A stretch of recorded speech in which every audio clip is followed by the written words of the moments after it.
أفلا يتدبرون القرآن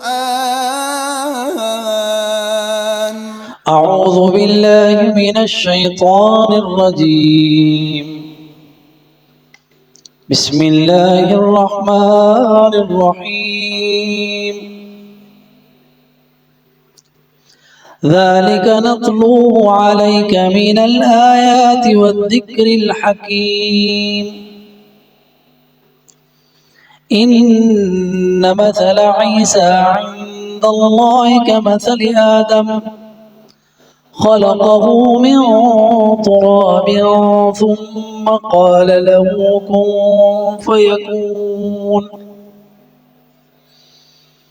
الحق من ربك فلا تكن من الممترين فمن حاجك فيه من بعد ما جاءك من العلم فقل تعالوا ندعو أبناءنا وأبناءكم ونساءنا ونساءكم وأنفسنا وأنفسكم ثم نبتهل فنجعل لعنة الله على الكاذبين ذالک اس میں اشارہ ہے جو پیچھے سارا گزر چکا نتلو ہم تلاوت کرتے ہیں علیک آپ پر من الآیاتی نشانیوں میں سے والذکر الحکیم اور حکمت والے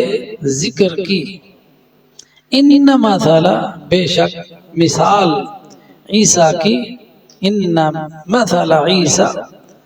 عند اللہ اللہ کے ہاں کمثل آدم کی طرح ہے خلقہ پیدا کیا اسے من تراب مٹی سے ثم پھر قال له کہا اس سے کن ہو جا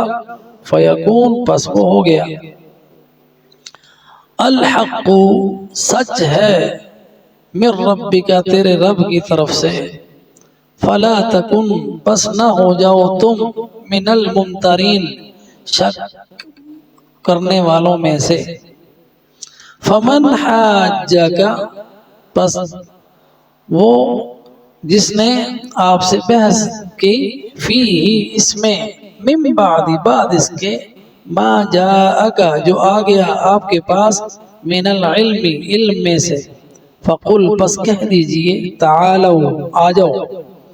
ندعو بلاؤ ابناءنا ندعو بلا لیتے ہیں ہم ابناءنا اپنے بیٹوں کو وابناءکم اور تم بھی بلا لو اپنے بیٹوں کو ونساءنا ہم بلا لیتے ہیں اپنی عورتوں کو ونساءکم اور تمہاری عورتوں کو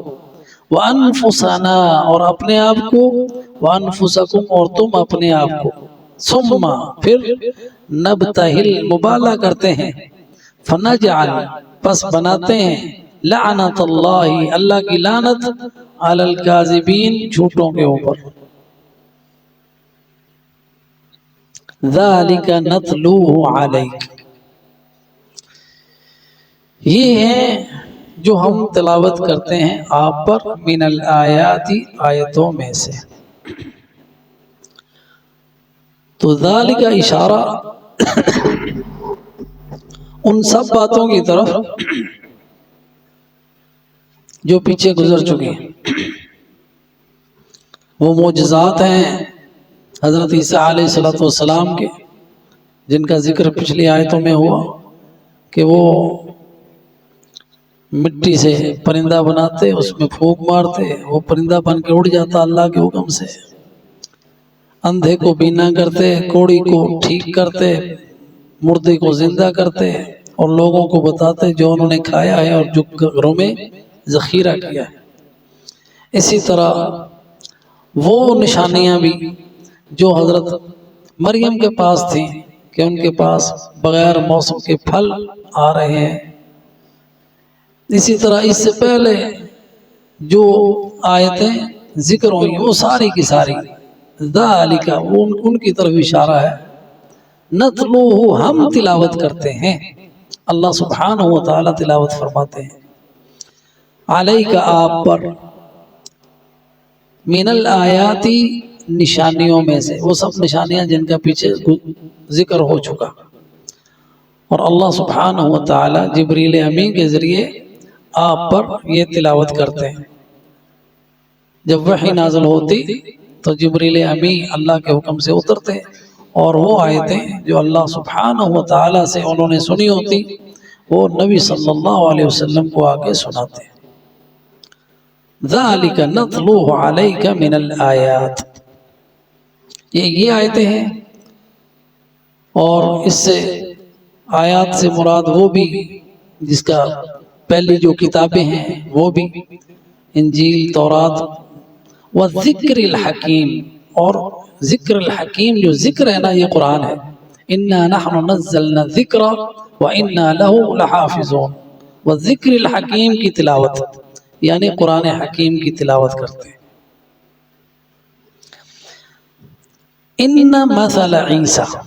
اور یہ آپ کو ہم بتا چکے کہ یہ آیتیں جو ہیں یہ جو نجران کا وفد آیا تھا عیسائیوں کا، ان کے ساتھ جو نبی صلی اللہ علیہ وسلم کی بات چیت ہوئی، جو ان کے ساتھ مناظرے ہوتے رہے،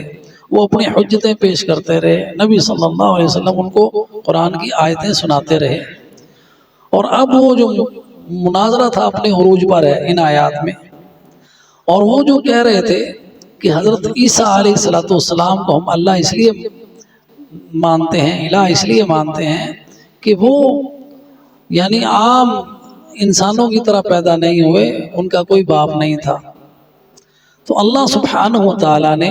آپ پر یہ وحی کی کہ ان مثل عیسیٰ، کہ مثال عیسیٰ کی عند اللہ، اللہ کے ہاں، کمثل آدم، آدم کی مانند ہے، یعنی جس طرح اللہ سبحانہ و تعالیٰ نے آدم کو بنایا اسی طرح عیسیٰ کو بنایا، کمثل آدم۔ اب اس کی تفصیل کیا ہے؟ خلقہ من تراب، آدم علیہ السلام کو اللہ سبحانہ و تعالیٰ نے مٹی سے بنایا، ثم قال، پھر کہا، لہو، اس کو، کن، ہو جا، فیکون، پس وہ ہو گئے، یعنی آدم علیہ السلام کی تخلیق بھی کن فیکون ہے، اور حضرت عیسیٰ علیہ السلام کی تخلیق بھی کن فیکون ہے، جیسا کہ سورہ مریم میں ہے، ذالک عیسیٰ ابن مریم قول الحق الذی فیہ یمترون، سورہ مریم میں اللہ سبحانہ و تعالیٰ نے فرمایا یہ مثال ہے عیسیٰ علیہ السلام کی، ذالک عیسیٰ ابن مریم قول الحق الذی فیہ یمترون ما کان للہ ان یتخذ من ولد سبحانہ اذا قال له، جی، ذالک عیسیٰ ابن مریم قول الحق الذی فیہ یمترون، یہ ہے مثال عیسیٰ ابن مریم کی، قول الحق کی سچی بات ہے، الذی فیہ یمترون جس میں وہ شک کر رہے ہیں، ما کان للہ ان یتخذ من ولد، اللہ کو یہ لائق ہی نہیں کہ وہ کسی کو بیٹا بنائے، سبحانہ وہ پاک ہے، اذا قضى امرا جب وہ کسی بات کا فیصلہ کرتا ہے، فانما یقول له کن فیکون، وہی بات جب فیصلہ ہوتا ہے اللہ تعالیٰ کہتا ہے، صرف اتنا کہتا ہے کن، فانما یقول له کن، صرف یہی کہتا ہے، انما حصر کا کلمہ ہے، کن کہتا ہے، اس کے سوا کچھ نہیں، کن فیکون، وہ ہو جاتا ہے۔ تو حضرت عیسیٰ علیہ السلام کی مثال اسی کلمے کا، یہی کلمہ ہے جس کی بشارت اللہ سبحانہ و تعالی نے حضرت مریم کو دی تھی، کہ حضرت مریم کو جب یہ بشارت سنائی گئی کہ اللہ سبحانہ و تعالی تمہیں بیٹے کی بشارت دے رہا ہے، اور اسے اللہ تعالیٰ اپنی نشانی بنائے گا، جی، اور وہ اللہ تعالیٰ کا کلمہ ہوں گے، یہ بھی سورہ مریم کی آیات ہیں، جی۔ تو اللہ تعالیٰ نے حضرت عیسیٰ علیہ السلام کی جو یعنی عام روٹین سے ہٹ کر پیدائش تھی، اس کی مثال دی حضرت آدم علیہ السلام کے ساتھ کہ اگر حضرت عیسیٰ علیہ السلام بغیر باپ کے پیدا ہوئے اور تم اسے سمجھ رہے ہو کہ وہ الہ ہے، تو پھر عقلی بات یہ ہے کہ اس سے اولا جو ہے وہ تو آدم ہے کہ جس کا نہ باپ ہے، جس کی نہ ماں ہے، پھر تو وہ الہ ہونا چاہیے۔ اس کو تم الہ نہیں مانتے اور عیسیٰ کو الہ مان رہے ہو۔ عیسیٰ کیسے الہ ہو سکتا ہے جبکہ وہ اپنی ماں کے پیٹ میں رہے؟ ایک ایسا وقت بھی تھا جب وہ نہیں تھے، تو پھر کون دنیا چلا رہا تھا؟ اب تم یہ کہتے ہو، تمہارا یہ عقیدہ ہے کہ قتل کر دیے گئے، سولی چڑھا دیے گئے اور وہ رو رہے تھے اس وقت۔ جو الہ ہو وہ روتا ہے، وہ کیسے الہ ہو سکتا ہے؟ جس کو موت آ جائے وہ الہ ہو سکتا ہے؟ تو یہ ساری وہ باتیں ہیں جو اس نجران کے وفد کے ساتھ ہو رہی تھی، اور نبی صلی اللہ علیہ وسلم ان کو یہ دلائل دے رہے تھے۔ اس فرمایا الحق من ربک، یہ ساری باتیں سچی ہیں، من ربک، تیرے رب کی طرف سے۔ الحق کا معنی سچ، اس میں کوئی جھوٹ نہیں، اس میں کوئی شک نہیں، من ربک، تیرے رب کی طرف سے۔ اور رب کی نسبت نبی صلی اللہ علیہ وسلم کی طرف کی گئی آپ کی تکریم کے لیے۔ من اللہ بھی کہا جا سکتا تھا، الحق من اللہ، لیکن اللہ نے اپنے رسول کی عزت اور تکریم کے لیے اس کی اضافت اپنے صفت ربوبیت کی اللہ کے رسول کی طرف کی کہ تیرے رب کی طرف سے۔ من ربک فلا تکن من الممترین، پس نہ ہو جائیں آپ شک کرنے والوں میں سے۔ اب فلا تکن من الممترین جو ہے نا، نبی صلی اللہ علیہ وسلم تو شک میں نہیں تھے، تو اس میں خطاب ہر اس شخص کو ہے جو قرآن کو سنتا ہے کہ تم شک میں نہ رہنا عیسیٰ کے بارے میں، اور نہ اس قرآن کے بارے میں، اور نہ ان آیات کے بارے میں۔ فلا تکن من الممترین، کہ یہ ہر طرح کے شک سے پاک ہے، اور یہ اللہ تعالیٰ کی خبر ہے کہ عیسیٰ علیہ السلام کلمۃ اللہ ہیں، القاها الی مریم، جو اللہ تعالیٰ نے القاء کیا مریم کی طرف، اور وہ کہ وہ رسول ہیں۔ اور اس سے جو آگے جو بات کرتے ہیں وہ غلو ہے، جنہوں نے ان کو الہ بنایا ہے، وہ اللہ کے بندے ہیں، اور ان کی سب سے پہلی بات یہ تھی انی عبد اللہ، میں اللہ کا بندہ ہوں، اللہ نہیں ہوں۔ قال انی عبد اللہ آتانی الکتاب وجعلنی نبیا وجعلنی مبارکا اینما کنت واوصانی بالصلاة والزکاة ما دمت حیا۔ تو یہ بات بیان کرنے کے بعد فمن حاجک فیہ، اب یہ دلائل اتنے دے دیے، عقلی بھی نقلی بھی سارے۔ فمن حاجک، پس جو جھگڑا کرتا ہے آپ کے ساتھ، حاجک حاجہ حجج، اپنی دلیل پیش کرنا، پھر سننا، پھر اپنی اور دلیل پیش کرنا، یہ حاجہ ہے جو ہم اپنے یعنی بحث و تمہیز کرتے ہیں۔ فمن حاجک، پس جو جھگڑا کرے آپ کے ساتھ، فیہ، اس میں، من بعدی، فیہ یعنی ہی کا معنی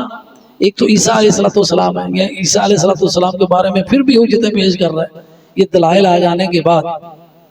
اور فیہ سے مراد قرآن بھی ہے، اس قرآن میں آپ سے بحث و تمہیز کریں۔ فیہ جو قرآن میں بیان ہوا وہ سارا اس میں ہے، یعنی فیہ اس قرآن میں، عیسیٰ علیہ السلام میں، ان کی تخلیق میں، ان کے الہ ہونے میں، جو آپ سے بحث تمہیز کر رہا ہے، جھگڑا کر رہا ہے۔ من بعد ما جاءک من العلم، بعد اس کے کہ جو آ گیا آپ کے پاس علم۔ اللہ سبحانہ وتعالیٰ نے یہ علم دیا ہے، یہ قرآن اللہ تعالیٰ نے حقیقت بتا دی ہے، حقیقت الامر قرآن کے ذریعے سے۔ اب اس کے بعد بھی اگر جھگڑا کرتا ہے تو پھر اس کا علاج کیا ہے؟ فقل، بس کہہ دیجئے، یہ آخری حال ہے، ندعو، تم بھی بلاؤ ہم بھی بلاتے ہیں، ندعو ابناءنا و ابناءکم، اب تم اپنے بیٹوں کو بلاؤ ہم بھی لے آتے ہیں اپنے بچوں کو، وَنِسَاءَنَا وَنِسَاءَكُمْ، تم بھی اپنی عورتوں کو لے آؤ ہم بھی لے آتے ہیں، اور وَأَنفُسَنَا وَأَنفُسَكُمْ، یہ نہیں کہ بچوں کو اور بیویوں کو لے آؤ، عورتوں کو لے آؤ، اپنے آپ کو سائیڈ پہ رکھو، خود بھی بیٹھو، ہم بھی بیٹھتے ہیں تم بھی بیٹھو۔ وَأَنفُسَنَا، اور اپنے آپ کو وانفسکم اور تم بھی خود بھی ثم نبتہل پھر ہم کیا کریں پھر ہم کریں مبالہ مبالہ کیا ہوتا ہے ابتحال کیا ہوتا ہے ابتحال ہوتا ہے اجتہاد بالدعاء بالملاعنہ کہ تم بھی لعنت کرو ہم بھی لعنت کریں ایک دوسرے پر لعنت کرتے ہیں یہ مبالہ ہے کہ اللہ تعالیٰ سے یعنی اللہ جو جھوٹا ہے تو اس کو برباد کر دے تو اس کو تباہ کر دے جی تو یہ ہم میں سے جو سچا ہے اللہ تو اس کو سلامت رکھ جو جھوٹا ہے اس کو تباہ و برباد کر دے یہ مبالہ ہے ثم نبتہل پھر ہم مبالہ کرتے ہیں یعنی ایک دوسرے پر ملاعنت لعنت کرتے ہیں فنجعل لعنت اب اس کی تفصیل آئی مبالہ کیا ہے فنجعل لعنت اللہ بس ہم بناتے ہیں تم بھی کہو جھوٹوں پر لعنت ہم بھی کہتے ہیں جھوٹوں پر لعنت تو جو جھوٹا ہوگا اس پر اللہ کی لعنت ہو جائے گی اور اللہ کی لعنت کیا ہے اللہ کی رحمت سے دوری اور بربادی فنجعل لعنت اللہ علی الکاذبین لعنت ہوتی ہے اللہ کی رحمت سے دوری دھتکارا جانا شیطان اللعین ہے نا اللہ تعالیٰ کی پھٹکار ہے اس پر لعنتیں ہیں قیامت تک اللہ تعالیٰ نے اس پر لعنت کی ہے ان علیک لعنت الی یوم الدین اس پر لعنتیں ہیں پھٹکارے ہیں اللہ کی رحمت سے وہ دور ہے تو فنجعل لعنت اللہ علی الکاذبین ہم دعا مانگتے ہیں کہ اللہ جھوٹوں پر اپنی لعنت بھیج دے ہم میں سے جو جھوٹا ہے اللہ تو اس کو لعنتی بنا دے اب نبی صلی اللہ علیہ وسلم اس حکم کے تحت اپنے اہل و عیال کو لائے اور اس میں جیسا کہ حدیث میں آتا ہے حضرت علی کو بلایا حسن حسین کو بلایا اور فاطمہ کو بلایا اور اللہ تعالیٰ ہے جی کہ یہ میرے اہل ہیں اور ان کو بھی کہا بھی تم بھی لے آؤ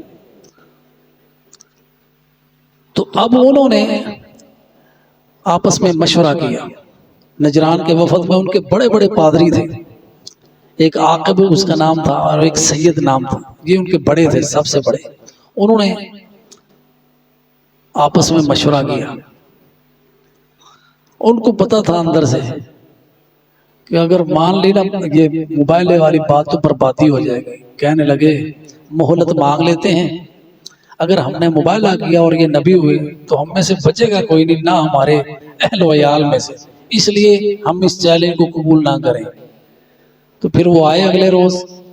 یعنی نبی صلی اللہ علیہ وسلم انتظار میں ہیں کہ وہ آئیں تو انہوں نے کہا کہ ہماری رائے یہ ہے کہ آپ کے ساتھ ہم مبالغہ نہ کریں اور جو آپ ہم پر جزیہ یعنی کہیں گے ہم جزیہ دینے کے لیے تیار ہیں تو آپ ہمارے ساتھ اپنے صحابہ میں سے جو امین امانت دار بندہ ہے وہ ہمارے ساتھ بھیج دیں تاکہ ہم اس کو جزیہ دے دیں اور وہ آپ تک پہنچا دیں تو اب صحابہ کرام بھی سارے بیٹھے ہوئے تھے انتظار میں تھے کہ یہ شرف کس کو ملتا ہے نبی صلی اللہ علیہ وسلم ہم میں سے کس کو امین سمجھتے ہوئے ان کے ساتھ بھیجتے ہیں کیونکہ یہ عزت کی بات تھی تو نبی صلی اللہ علیہ وسلم نے ابو عبیدہ ابن جراح کو کہا کہ آپ اٹھیے اور ان کے ساتھ جائیے اس لیے ان کا لقب پڑا امین الامہ امین هذه الامہ عبیدہ ابن جراح رضی اللہ تعالی عنہ کو ان کے ساتھ بھیجا گیا جزیہ لینے کے لیے تو یہ آج کا ہمارا سبق تھا وآخر دعوانا ان الحمد